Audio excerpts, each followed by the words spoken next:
नमस्कार प्रिय दर्शकों, एक बार और आपका स्वागत है हमारे YouTube चैनल में। प्रिय दर्शकों, आज का जो प्रसंग है बड़ा ही ज्ञानवर्धक, बड़ा ही मोटिवेशनल है। प्रिय दर्शकों, मोर ने बताया कि स्त्री सबसे बड़ा धोखा किस समय पर देती है और किन स्थानों पर देती है। प्रिय दर्शकों, इससे पहले आप हमारे चैनल में पहली बार आए हैं तो चैनल को सब्सक्राइब करें, बेल आइकन को प्रेस करें और अच्छे अच्छे कमेंट किया करें ताकि हर आने वाले वीडियो का नोटिफिकेशन सबसे पहले आपको मिले और आप उन वीडियो का फायदा उठा सकें। चलिए शुरू करते हैं प्रिय दर्शकों, आज की ये प्यारी सी कहानी, ये प्यारा सा वीडियो। बहुत समय पहले की बात है। एक जंगल में एक वटवृक्ष के नीचे एक मोर और मोरनी का झुंड रहा करता था। उन मोर और मोरनी के दिलों में बहुत प्रेम था। बहुत समय से वे आपस में मिलजुल कर रहते थे। उन दोनों में आपस में इतना प्रेम था कि दूर दूर तक उन दोनों की प्रेम की चर्चाएं हुआ करती थीं। प्रिय दर्शकों, एक दिन की बात है। किसी विवाद को लेकर के मोर और मोरनी में आपस में झगड़ा हो गया और जब मोर और मोरनी में बहुत झगड़ा होने लगा तब मोर कहने लगा कि मोरनी, मैं जानता हूं कि संसार में सबसे बड़ा धोखा स्त्री किस समय देती है, किन स्थानों पर देती है और क्यों देती है, और इस संसार में सबसे बड़ी पापी और विश्वासघाती स्त्री होती है। इस तरह की बात सुन के वे मोरनी कहने लगी, क्या मतलब है? तुम यह कैसे कह सकते हो कि इस संसार में सबसे बड़ी पापी और विश्वासघाती स्त्री होती है और वह किस समय पर धोखा देती है? यह सरासर झूठ है। स्त्री कभी किसी को धोखा नहीं देती। प्रिय दर्शकों, जब इस तरह से मोर और मोरनी में झगड़ा बढ़ता चला गया, बहुत समय तक वे आपस में लड़ते झगड़ते रहे और उनका झगड़ा शांत होने का नाम ही नहीं ले रहा था। उसी समय पर उस वटवृक्ष पर एक हंस आ जाता है और वह हंस आकर के उन मोर और मोरनी से कहता है कि मैं काफी समय से देख रहा हूं कि तुम दोनों आपस में एक बात को लेकर के झगड़ रहे हो। अगर तुम दोनों इस समस्या का हल नहीं निकाल पा रहे हैं, अगर तुम दोनों इस प्रश्न का उत्तर नहीं दे पा रहे हो, तो क्यों ना तुम कैलाश पर्वत पर चले जाओ। कैलाश पर्वत पर जाकर भगवान शिव और माता पार्वती से अपने सवाल का जवाब पूछ लो। वो तो जगत के स्वामी हैं। वह तुम्हें बता देंगे कि आखिरकार इस संसार में स्त्री सबसे बड़ा धोखा किस समय देती है और किन किन स्थानों पर देती है, और इस संसार में सबसे बड़ा पापी और विश्वासघाती कौन है। वह मोर और उसकी पत्नी मोरनी जब हंस के इन बातों को सुनती है तो उन्हें यह बात पसंद आ जाती है। वो हंस की बात को मान करके कैलाश पर्वत की ओर उड़ते हुए चले जा रहे थे और चलते चलते ही मैं कैलाश पर्वत पर पहुंच जाते हैं और भगवान शिव के चरणों में लौट जाते हैं। भगवान शिव को प्रणाम करते हैं, कहते हैं कि हे भगवान, आप तो जगत के स्वामी हो, आपने पूरा संसार बनाया है, आप हमारे एक प्रश्न का उत्तर दे दीजिए। तब मोरनी कहने लगती है कि हे प्रभु, ये मोर कह रहा है, इस संसार में सबसे बड़ा धोखा स्त्री देती है और किस समय पर देती है, किन स्थानों पर देती है, ये इसे मालूम है।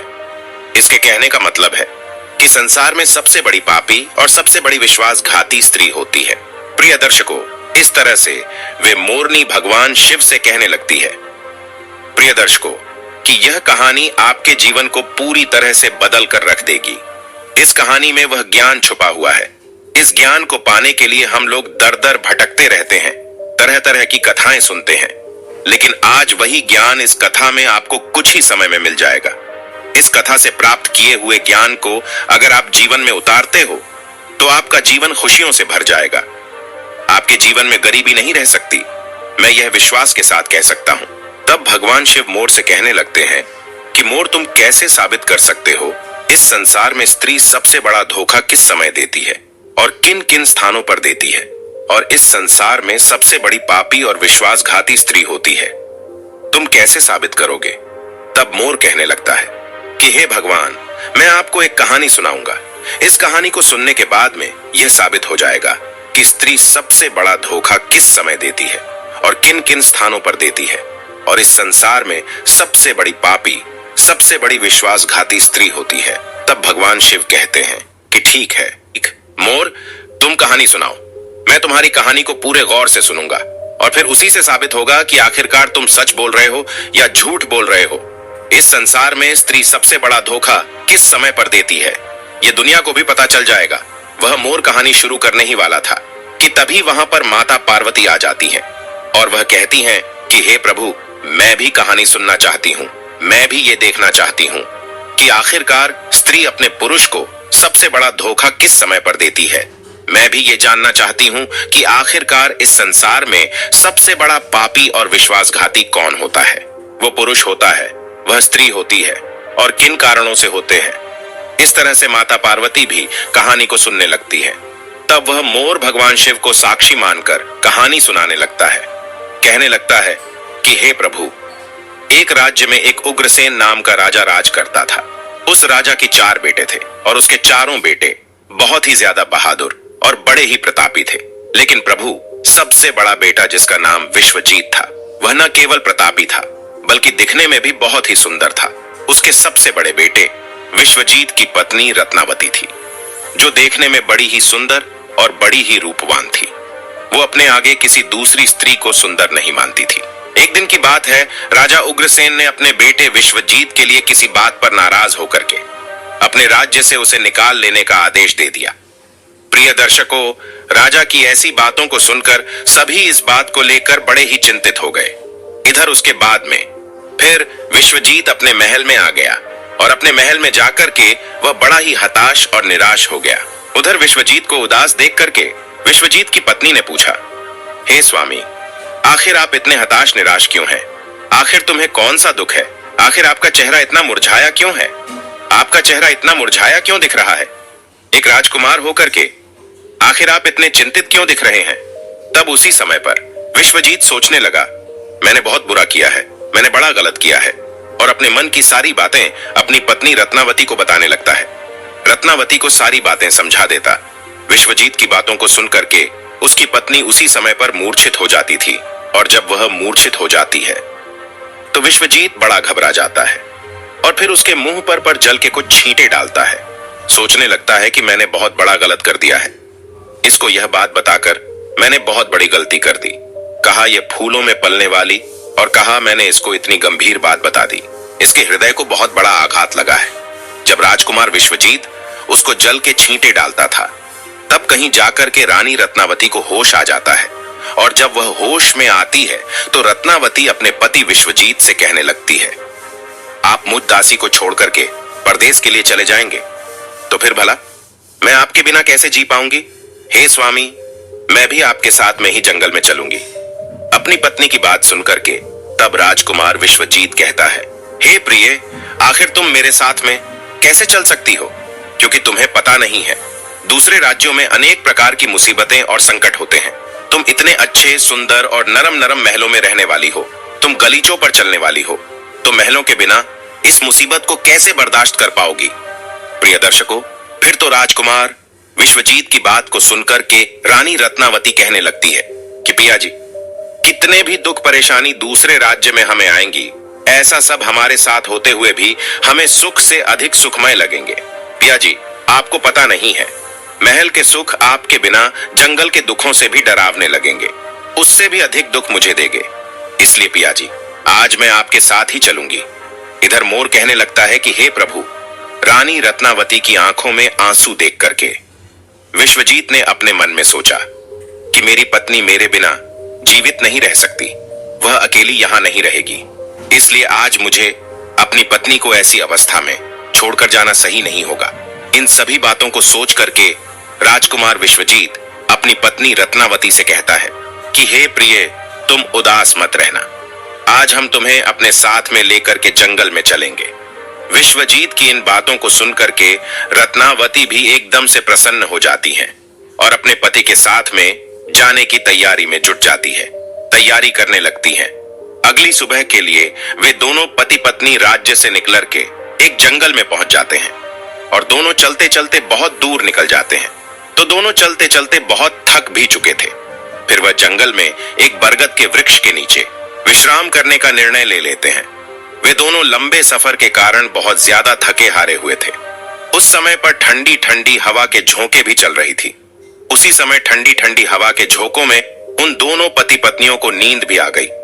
लेकिन प्रिय दर्शकों, कुछ देर के बाद में वहीं पर एक जहरीला सर्प आकर के रानी रत्नावती को काट देता है और इधर मोर कहता है कि हे प्रभु, अब आगे भी सुनिए। जब उस जहरीले सर्प ने रानी रत्नावती को डस लिया तो रानी रत्नावती एकदम से तड़पने लगी। पत्नी को दर्द से कराता हुआ देख करके विश्वजीत की आंख एकदम से खुल गई। तब विश्वजीत रानी को तड़पता हुआ देख करके और सांप को जाता हुआ देख करके एकदम से घबरा जाता है। राजकुमार विश्वजीत बहुत बेचैन हो जाता है। प्रिय दर्शकों, ऐसे दृश्य को देखते ही उसकी आंखों के सामने उसकी पत्नी की मृत्यु हो गई। इस प्रकार से अपनी पत्नी को मरी हुई देख करके विश्वजीत ऊंचे ऊंचे स्वर में विलाप करने लगा। उसका रोना धोना सुनकर के जंगल के शेर, भेड़ियां और आदि जानवर उसे खाने के लिए आने लगे। फिर राजकुमार विश्वजीत ने अपने दिल पर पत्थर रख करके यह निश्चय कर लिया कि इस जंगल में मेरी जीवन संगिनी ही मर गई है, तो फिर भला मैं जी करके क्या करूंगा। आज मैं अपनी पत्नी के बिना इसी जंगल में अपने प्राणों को भी त्याग दूंगा। ऐसा निश्चय करने के बाद में फिर वह अपनी पत्नी की लाश के पास से उठ जाता है और जंगल में जाकर के सूखी लकड़ियों को इकट्ठी करने लगता है और लकड़ियों को इकट्ठा करते करते रो रो कर कहता है कि मैं भी आज अपनी पत्नी के साथ में जल करके मर जाऊंगा। प्रिय दर्शकों, उसी समय पर वहां से एक दिव्य संत गुजर रहे थे। जब वे दिव्य संत विश्वजीत को रोते हुए देखते हैं तो वह कहने लगते हैं कि पुत्र, तुम क्यों रो रहे हो? इस भयानक जंगल में तुम क्यों विलाप कर रहे हो? अगर तुम ऐसे ही रोते रहे तो जंगल के जानवर तुम्हें अपना भोजन बना लेंगे। तुम्हें किस बात का दुख है? तुम क्यों रो रहे हो? तब राजकुमार विश्वजीत से उस महात्मा से कहने लगता है कि हे महात्मा, मैं राजकुमार विश्वजीत हूं और मैं राजा उग्रसेन का बेटा हूं। मेरी पत्नी को यहां एक जहरीले सर्प ने डस लिया है, जिससे मेरी पत्नी की मृत्यु हो गई है। हे महात्मा, मेरी पत्नी बड़ी चरित्रवान थी, बड़ी पतिव्रता थी।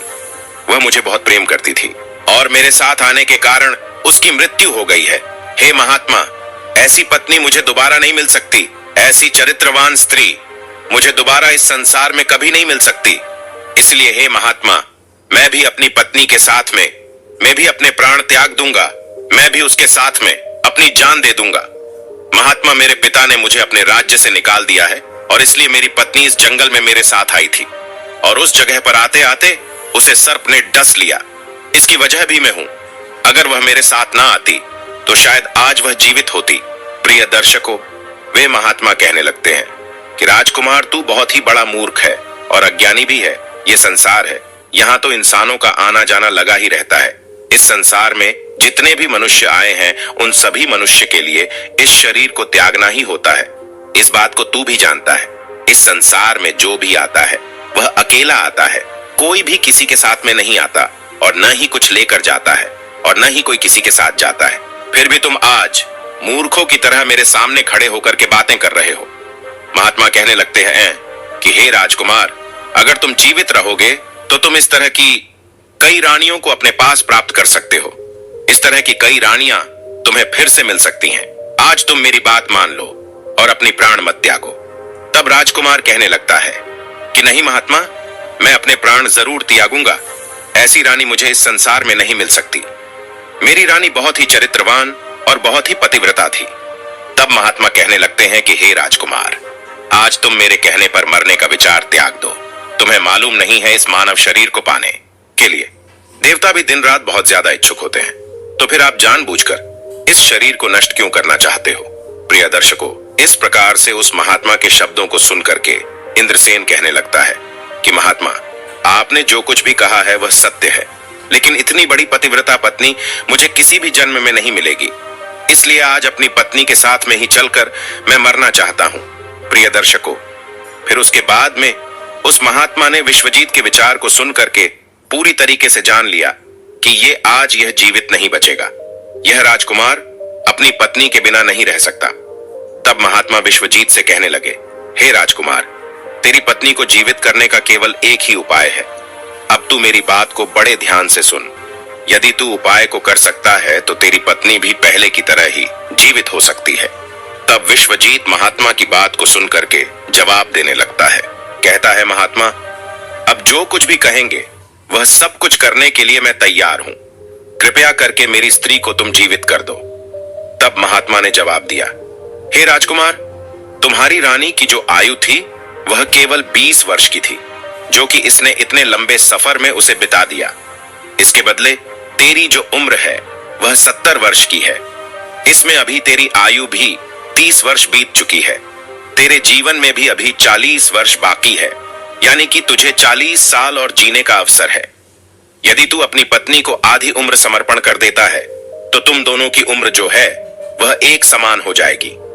यदि तुम इस बात को मान लो, इस बात पर तैयार हो जाओ, तो तुम्हारी पत्नी जल्द ही जीवित हो जाएगी।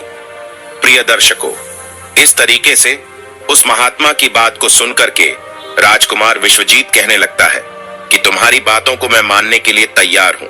फिर उसके बाद में महात्मा विश्वजीत के हाथ में जल देता है और उस जल को रानी के पैरों में डालने के लिए कहता है और कहता है कि तुम संकल्प लो कि मैं अपनी 20 वर्ष आयु में रानी को दान करता हूं। अब वह मोर कहता है कि हे प्रभु। जैसे ही राजकुमार विश्वजीत ने यह संकल्प लिया कि वह अपनी 20 वर्ष आयु अपनी पत्नी रत्नावती को दान कर रहा है, उसी वक्त दिव्य संत कहने लगते हैं कि हे राजकुमार, पहले मेरी एक बात को बड़े ध्यान के साथ में समझ लो। इसमें तुम्हें गुप्त रहस्य भी मिलेगा जिसे समझना, तुम्हें बहुत जानना बहुत जरूरी है। अभी तो तुझे अपनी पत्नी की आवश्यकता है, तुम जल को डाल के उसे बचा सकते हो, लेकिन भविष्य में यदि तुम्हें अपनी पत्नी की आवश्यकता नहीं पड़ती है तो अभी कुछ नहीं बिगड़ा है। तुम अपने संकल्प को वापस ले सकते हो, और जब तुम उस संकल्प को वापस ले लेते हो तो उसी क्षण से तुम्हारी पत्नी की मौत हो जाएगी। उसी क्षण इसकी मृत्यु निश्चित है। परंतु राजकुमार, एक बात को तुम हमेशा याद रखना, इस संकल्प को वापस लेने की बात अपनी रानी से कभी मत कहना, नहीं तो तुम अपने संकल्प को वापस नहीं ले सकोगे। वे महात्मा कहते हैं कि हमेशा याद रखना, मनुष्य को जीवन में कुछ बातें छुपा करके रखनी चाहिए, क्योंकि कभी कभी ये बातें कुछ काम आ सकती हैं। प्रिय दर्शकों, फिर तो ऐसा कहकर राजकुमार विश्वजीत ने अपनी पत्नी को 20 वर्ष आयुदान दे दी। राजकुमारी रत्नावती वहां पर उठकर बैठ खड़ी हो गई। उधर वह महात्मा वहां से अदृश्य हो गए। उसी क्षण राजकुमार विश्वजीत अपनी पत्नी से कहता है कि हे प्रिय, आप तो सो गई थी, मैंने आपको नहीं जगाया। फिर उसके बाद में विश्वजीत अपनी पत्नी से कहने लगा, तुम बहुत ज्यादा थकी हारी हुई थी, इसलिए मैंने तुम्हें नहीं जगाया। इधर मोर कहने लगता है कि हे प्रभु। इस प्रकार से राजकुमार विश्वजीत ने अपनी पत्नी से ये सारी बातें छुपा ली कि सर्प ने तुम्हें काट लिया था और तुम मर गई थी। इन बातों को विश्वजीत ने अपनी पत्नी से गुप्त ही रखा।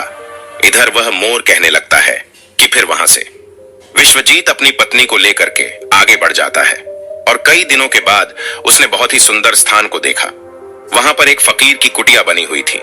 वहां पर वह पहुंच गए तो वहां पर उन्होंने देखा कि एक सुंदर सा फकीर वहां पर बैठा हुआ हुक्का पी रहा है, और इधर दोनों पति पत्नी बहुत ज्यादा थके हारे हुए थे, इसलिए वे दोनों उस फकीर के पास में जाकर के बैठ गए।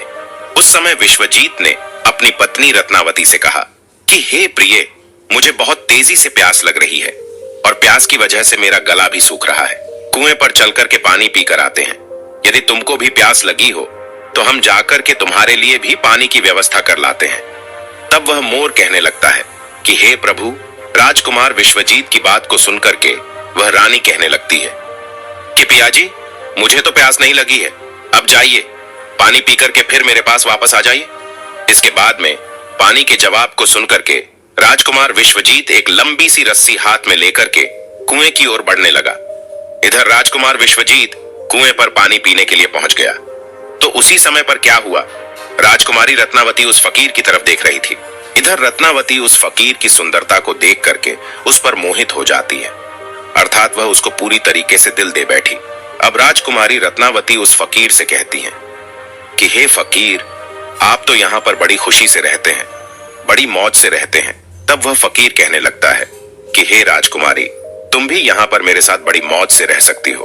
तब राजकुमारी रत्नावती कहने लगती है कि मैं रहना तो चाहती हूँ, लेकिन मेरे साथ में मेरा पति है, मैं तुम्हारे साथ में कैसे रह सकती हूँ।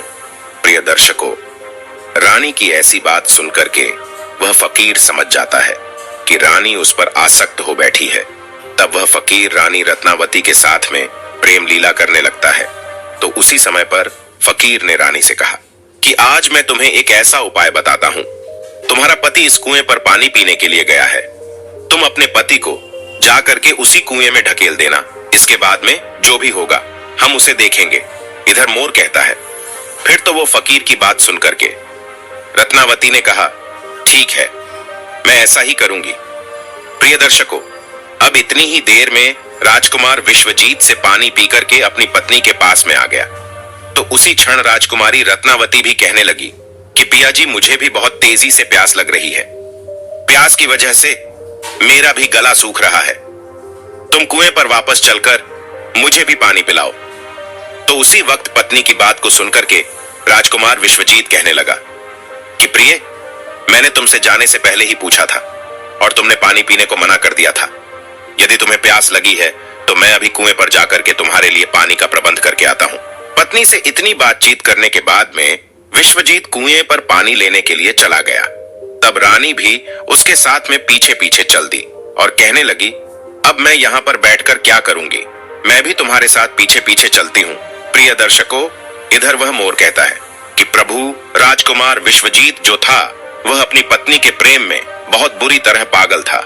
आखिर उसको यह कहां मालूम था कि मेरी ही पत्नी मेरे ही प्राण लेने के लिए मेरे पीछे पीछे आ रही है। प्रिय दर्शकों, हमारे विद्वानों ने सच कहा है, स्त्रियों के त्रिया चरित्र को देवता भी नहीं समझ पाए तो आखिर मानव क्या चीज है। स्त्रियों के जाल में अच्छे से अच्छे, बड़े से बड़े बुद्धिमान भी फंस जाते हैं। अब राजकुमार विश्वजीत कुएं पर जाकर के पानी भरने के लिए बाल्टी नीचे डालता है तो उसी क्षण राजकुमारी रत्नावती ने अपने पति विश्वजीत को धक्का मार दिया और उसे कुएं में धकेल दिया। और ऐसा करने बाद में खुद लौट कर करके उस फकीर के पास में पहुंच जाती है और वह फकीर उस रानी को अपने साथ में लेकर के एक राज्य में जाकर के रहने लगता है। वहां पर वह दोनों ही बड़ी हंसी खुशी के साथ में प्रेम पूर्वक रहने लगते हैं। उस फकीर ने उस रानी रत्नावती को बहुत ही अच्छा सा नृत्य करना सिखा दिया। अब तो वो रानी जो थी बहुत ही बड़ी बड़ी नृत्यांगना बन गई है, नगर में नाचने के मामले में सबसे ज्यादा प्रसिद्ध हो गई। इस तरीके से रानी के नृत्य रूप के कारण उस फकीर के पास में लाखों करोड़ों रुपए बन गए हैं। अब तो रानी जो थी उस फकीर के पास में बड़ी ऐशो आराम से मस्ती के साथ में रहने लगी। जिस समय रानी ने अपने पति विश्वजीत को उस कुएं में ढकेल दिया था, तब सहयोग से उस समय कुएं पर एक जंजीर कुएं में लटकी हुई थी। विश्वजीत ने कुएं में गिरते समय उस जंजीर को पकड़ लिया था और उस जंजीर को पकड़ करके लटका हुआ था। अब तो विश्वजीत उस कुएं में भगवान को याद करके सोचने लगा, हे प्रभु, क्या यही मेरे प्यार की सजा है। अब कुछ देर बाद में बंजारों की एक टोली वहां पर आ गई। उन बंजारों के झुंड में से एक बंजारा अपनी बाल्टी लेकर के उस कुएं की ओर बढ़ने लगा तो कुएं के नजदीक आकर के उसने अपनी बाल्टी उस कुएं में पानी भरने के लिए डाल दी। तब उसी समय पर विश्वजीत ने उस बाल्टी को अपने हाथों से पकड़ लिया। अब तो बंजारा इस दृश्य को देख करके एकदम से चौंक गया और उसने पूछा, हे भाई, आखिर तुम कौन हो। तब राजकुमार विश्वजीत ने जवाब दिया, भाई, मैं बड़ी मुसीबत का मारा हूं, कृपया करके मुझे यहां से निकालो और मेरी जान को बचा लो। यदि आज तुमने मेरी जान बचाई तो मैं तुम्हारा एहसान पूरी जिंदगी भर नहीं भूलूंगा। प्रिय दर्शकों, अब तो ऐसा कहकर के राजकुमार विश्वजीत उस बंजारे से प्रार्थना करने लगा, किंतु राजकुमार विश्वजीत की इस दुख और पीड़ा को देख करके उस बंजारा के मन में दया आ जाती है और वह सोचने लगा कि इंसान ही इंसान के काम आता है। और उसने विश्वजीत को उस कुएं से बाहर निकाल लिया और पूछा कि हे भाई, आखिर तुम कौन हो, आखिर तुम उस कुएं में कैसे गिर गए, मुझे अपना वृत्तांत बताओ। तब विश्वजीत ने जवाब दिया, हे भाई, मैं किस मुंह से अपना हाल आपको बताऊं। जो घटनाएं, जो मुसीबतें मेरे साथ में घटी हैं, भगवान न करे इस प्रकार की मुसीबतें फिर किसी के साथ में घटे। फिर विश्वजीत ने जवाब दिया, हे भाई, यदि तुम मुझसे इन बातों को जानना ही चाहते हो, मेरी परेशानी को जानना ही चाहते हो, तो सुनो, मैं आपको अपना कथन सुनाता हूं, अपनी बीती आपको सुनाता हूं। मैं एक राजकुमार हूं। मेरे पिता ने किसी कारण से मुझे अपने राज्य से निकाल दिया है, इसलिए मैं अपनी धर्मपत्नी के साथ में इस जंगल में पहुंच गया और मेरी पत्नी और मैं एक दूसरे से बहुत ज्यादा प्रेम करते थे। तब उसी समय पर जंगल में एक सर्प ने मेरी पत्नी को काट लिया था। इससे मेरी पत्नी की मृत्यु हो चुकी थी। मैं उस जंगल में अपनी पत्नी के साथ अपने प्राणों के लिए त्यागने जा रहा था। तब एक महात्मा ने मुझ पर दया की और मेरी 40 वर्ष की आयु में से 20 वर्ष मेरी पत्नी को दान देकर के उसे जीवित कर दिया। फिर हम वहां से आगे के लिए बढ़ गए। अब कुछ दिनों के बाद में हम एक स्थान पर पहुंच गए जहां पर एक फकीर की झोपड़ी थी। वहां पर मुझे बहुत तेज प्यास लगी। मैं पानी पीने के लिए कुएं पर चला गया। जब मैं वापस आया तो मेरी पत्नी ने कहा कि उसे भी प्यास लगी है और मुझे भी साथ लेकर के कुएं पर पानी पिला लाओ।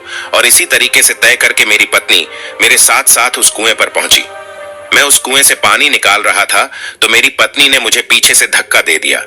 कुएं में लटकती हुई जंजीर मेरे हाथों में आ गई, जिससे मैं कुएं में डूबने से बच गया। और फिर जब आप आ गए तो मैंने आपको आवाज दी, जिसके बाद आपने मुझे कुएं से निकाल लिया और मेरे प्राणों की रक्षा की। अब इधर मोर कहने लगता है कि हे प्रभु। इस प्रकार से राजकुमार विश्वजीत ने बड़े उदास मन से अपनी आप बीती उस बंजारे को सुना दिया। और फिर अपना कथन सुनाने के बाद में राजकुमार विश्वजीत एकदम से चुप हो गया। उधर उस बंजारे ने राजकुमार विश्वजीत को उन बातों को सुनाया और अपनी रानी की करतूतों को सुना करके बड़ा ही निराश हुआ और कहने लगा, राजकुमार, किसी ने सच कहा है, स्त्रियों के त्रिया चरित्र को भगवान भी नहीं समझ पाए तो आखिर मनुष्य यह कैसे समझ सकता है।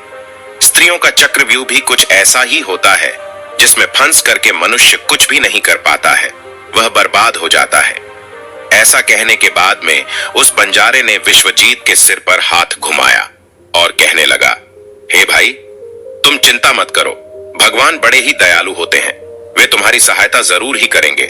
उस बंजारे ने कहा कि मित्र, अगर तुम चाहो तो हमारे झुंड में हमारे साथ रह सकते हो।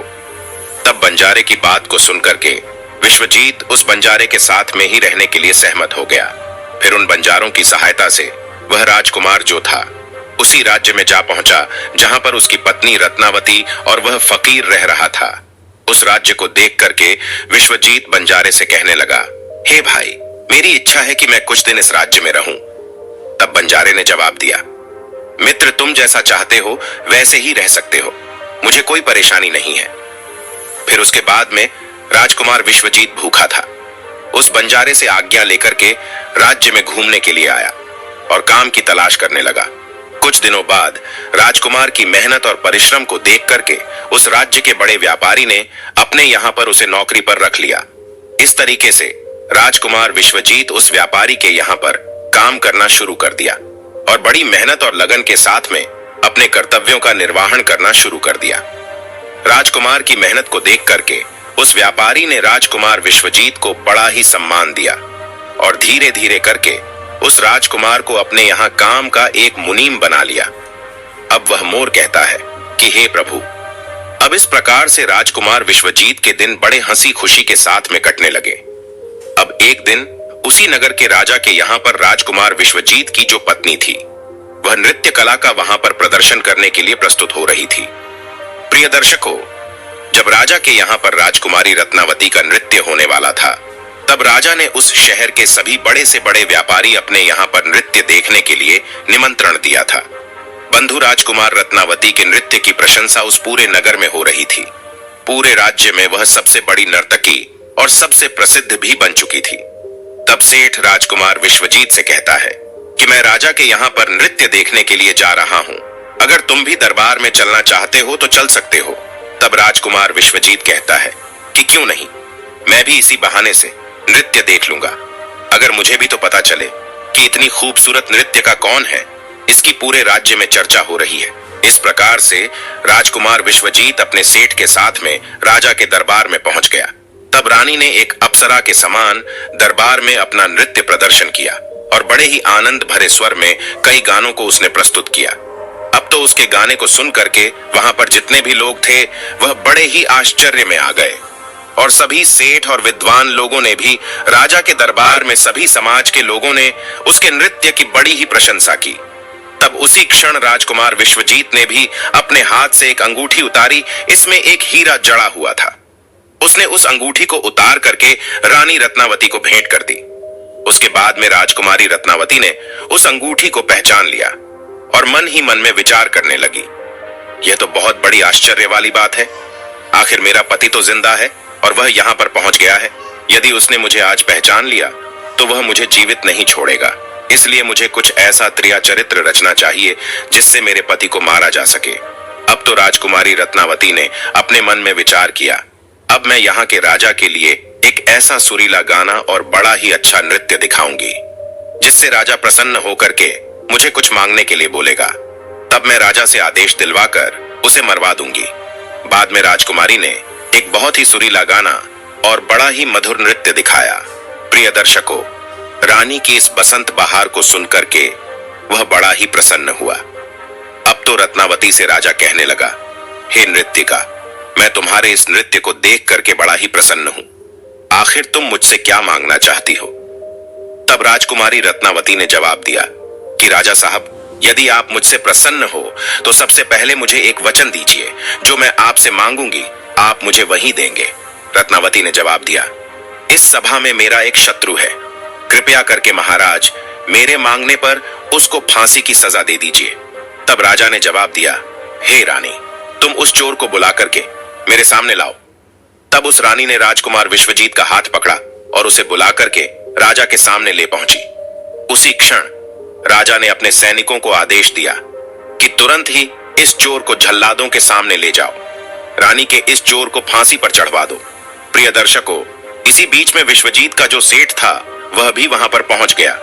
वह डरता हुआ विश्वजीत के पास में गया और उससे पूछा कि आखिर तुमने इस नाचने वाली का क्या चुराया है, जिसकी वजह से वे तुझे अपना शत्रु बता रही है और वह तुझे मरवाना चाहती है। तब राजकुमार विश्वजीत ने अपने मालिक को जवाब दिया कि हे मालिक, मैंने उसका कुछ नहीं चुराया है।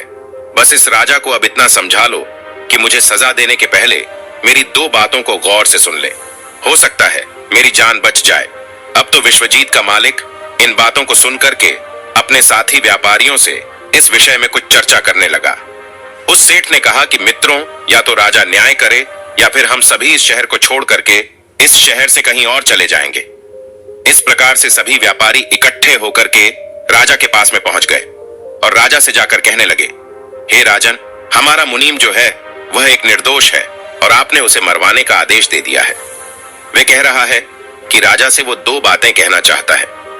यदि इन दो बातों को सुनने के बाद में आपको उस पर कोई अपराध लगे तो आप उसे मरवाना चाहे तो आप उसे मरवा सकते हो।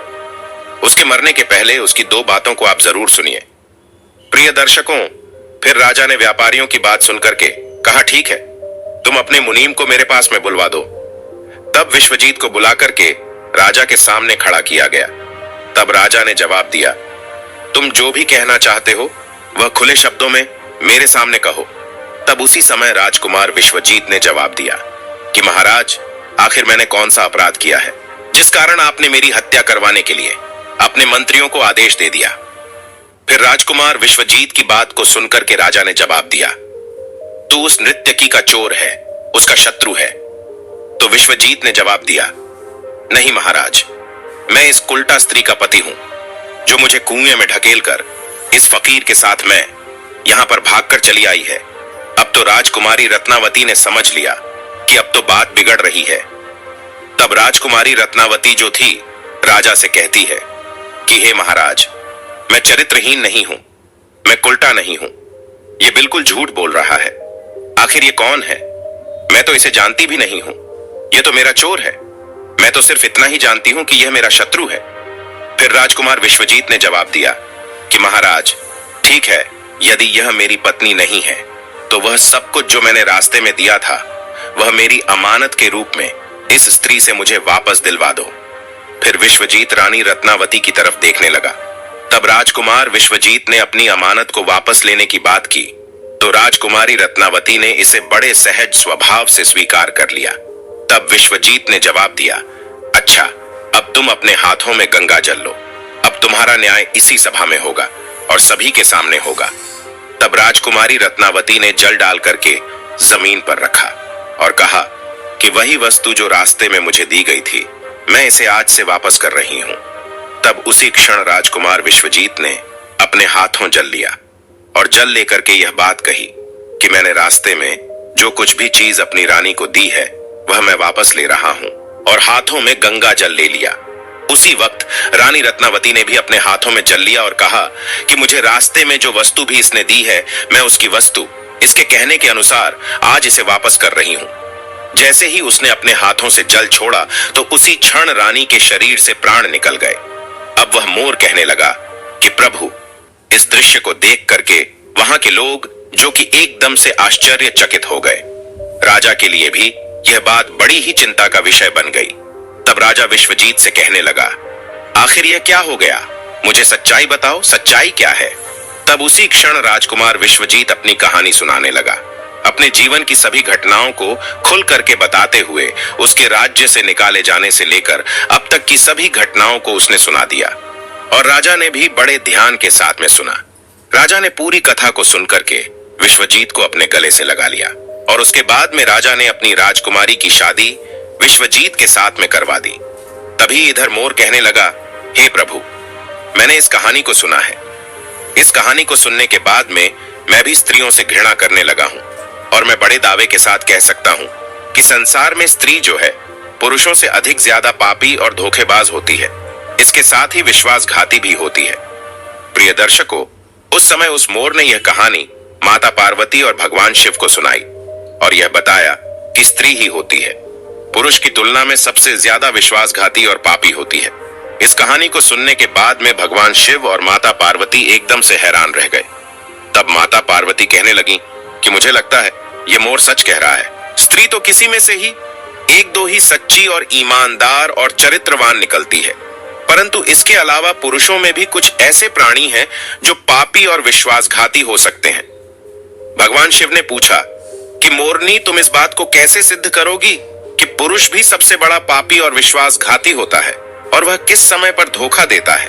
भगवान शिव की बात को सुनकर के मोरनी कहने लगी, प्रभु, मैं भी अब आपको एक छोटी सी कहानी सुनाती हूं जिससे साफ साफ मालूम होगा कि स्त्री की तुलना में पुरुष सबसे ज्यादा पापी और दुराचारी होते हैं और धोखेबाज भी होते हैं और वह किस समय पर धोखा देते हैं यह भी आपको पता चलेगा।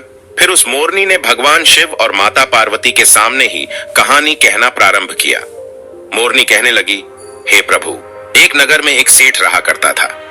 उस सेठ का एक लड़का था और वह लड़का रात दिन जुआबाजी और सट्टा खेलता था। सेठ के खूब समझाने के बावजूद भी वह लड़का नहीं समझता था।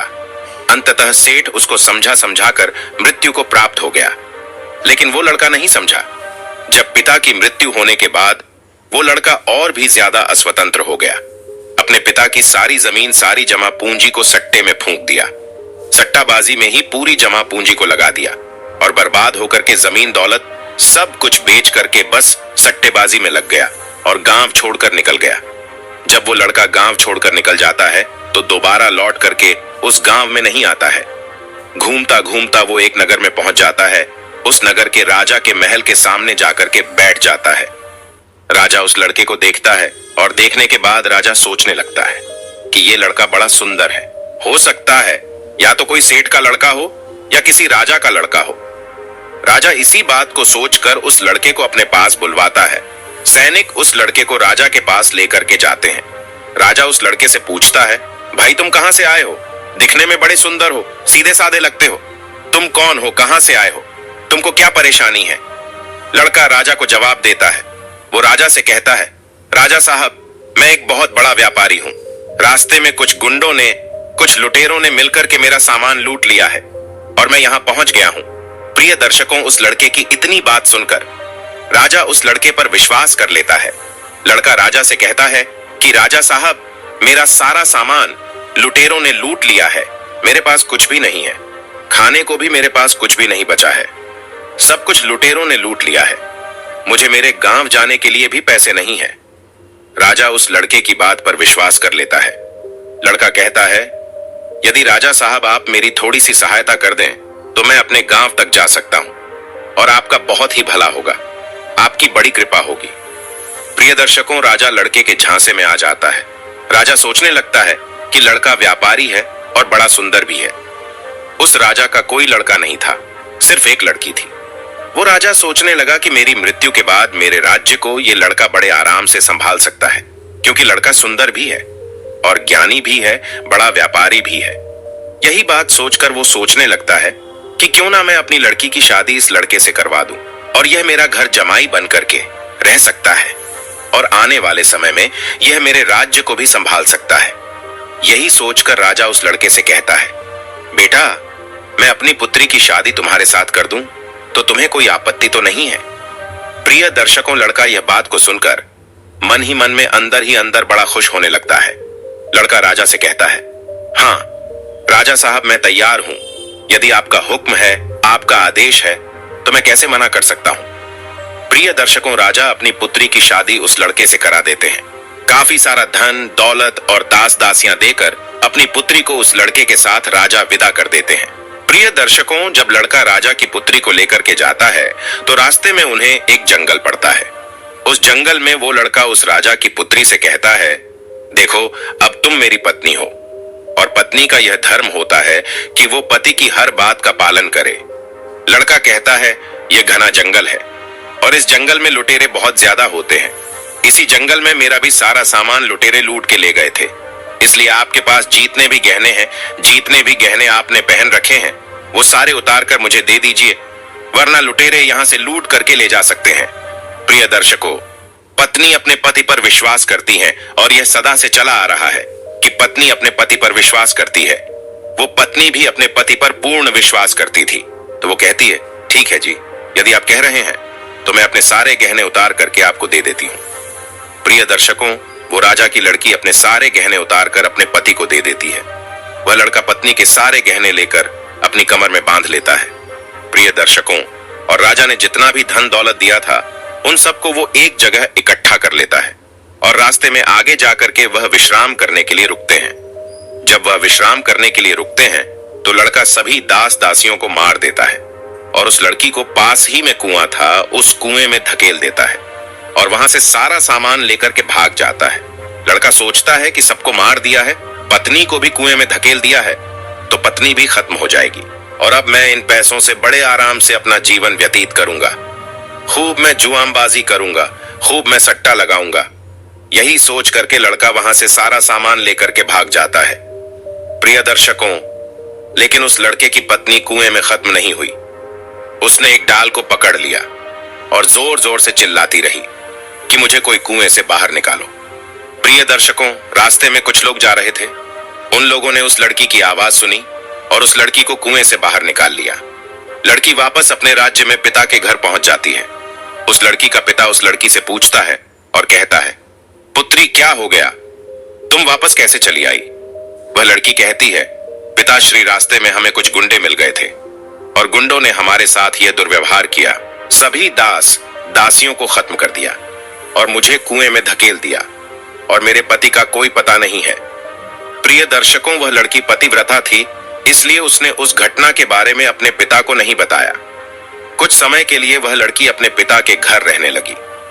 कुछ समय निकलने के बाद वो लड़का फिर से उस राजा के द्वार पर आता है, अपने ससुर के राज्य में आता है। प्रिय दर्शकों, वह जितना भी धन लूट करके ले गया था उसने सब कुछ जुआबाजी सट्टाबाजी में उड़ा दिया था। जब एक भी पैसा उसके पास नहीं बचा तो वो लड़का फिर से अपने ससुर के पास आता है।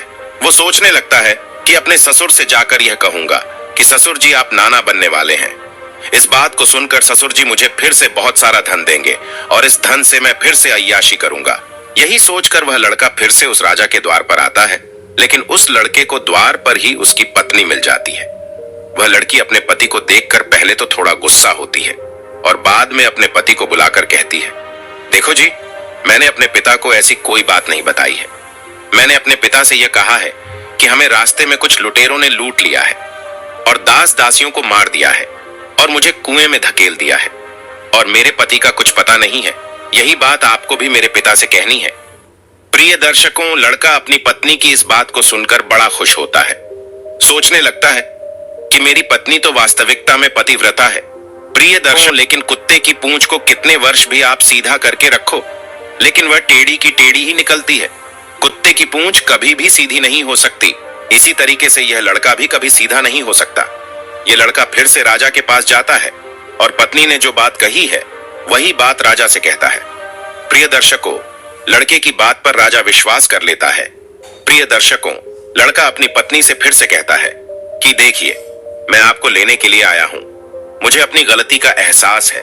पता नहीं ऐसा क्या हुआ था मेरे साथ जो मैंने आपके साथ ऐसा व्यवहार किया, लेकिन मुझे अब मेरी गलती का एहसास हो गया है। मैं आपको लेने के लिए आया हूं। आपको कल सुबह ही प्रातः काल ही मैं यहां से लेकर जाऊंगा। आप तैयार रहिएगा। अब आप जाकर सो जाइए। प्रिय दर्शकों, सारे घर वाले सो जाते हैं। राजा सो जाता है, उसकी पत्नी सो जाती है। वह लड़का आंधी रात को उठता है और राजा की तलवार से राजा की गर्दन काट देता है, अपनी पत्नी की गर्दन काट देता है। सभी को मारने के बाद वहां से सारा धन और उस स्त्री के गहने चुरा करके फिर से अपने गांव लौट आता है। इस प्रकार से मोरनी कहने लगती है, अब आप बताइए कि संसार में सबसे बड़ा पापी और विश्वासघाती कौन है? अब न्याय आपके हाथ में है। अब आप ही बताइए कि इस संसार में सबसे बड़ा पापी और विश्वासघाती कौन है? तब भगवान शिव कहने लगते हैं कि मैंने तुम दोनों की कहानी बड़े ही ध्यानपूर्वक सुनी है कि दोनों का न्याय करता हूं। सच में संसार में स्त्री पुरुष के बीच में सबसे ज्यादा पापी और विश्वासघाती कौन होता है, यह तो स्पष्ट करना मुश्किल है। तब भगवान शिव कहते हैं कि बिना किसी शंका के यह सत्य है कि इंसान की सोच जब उसके स्तर से नीचे गिर जाती है तो वही इंसान पापी और विश्वासघाती होता है, चाहे वह स्त्री हो या फिर पुरुषों हो। मनुष्य को किसी भी प्रकार के पाप करने से पहले यही सोचना चाहिए कि क्या वह सही कर रहा है या फिर नहीं। पापी और विश्वासघाती होने के लिए मनुष्य में कोई जाति नहीं होती है, उस इंसान की सोच और प्रीति भाव का परिणाम होता है। प्रिय दर्शकों, वास्तव में इंसान की सोच ही उसके स्तर से नीचे गिर जाती है तो वही इंसान पापी और विश्वासघाती बन जाता है, चाहे वह स्त्री हो चाहे वह पुरुष। प्रिय दर्शकों, इस प्रकार से भगवान शिव उस मोर मोरनी का न्याय करते हैं। प्रिय दर्शकों, हमारी आज की कहानी, आज का वीडियो यहाँ समाप्त होता है। हम उम्मीद करते हैं कि आपको ये कहानी पसंद आई होगी और आप इससे ढेर सारी प्रेरणा लेंगे। मिलते हैं अगली ज्ञान चर्चा के साथ अगले वीडियो में। तब तक के लिए नमस्कार, धन्यवाद।